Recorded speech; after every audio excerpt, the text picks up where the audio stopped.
চিনি, ডিম,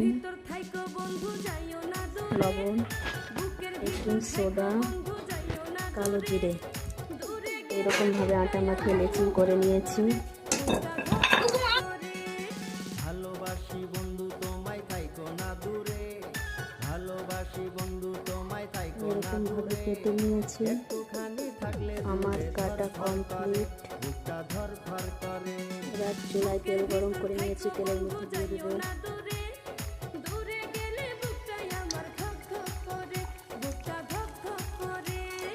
এরকম করে ভেজে নিয়েছি।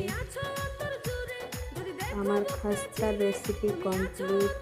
দেখুন সুন্দর হয়েছে ভাজা। যদি ভালো লেগে থাকে তো আমার চ্যানেলটাকে সাবস্ক্রাইব করে দিবেন, লাইক কমেন্ট শেয়ারও করবেন তার সাথে।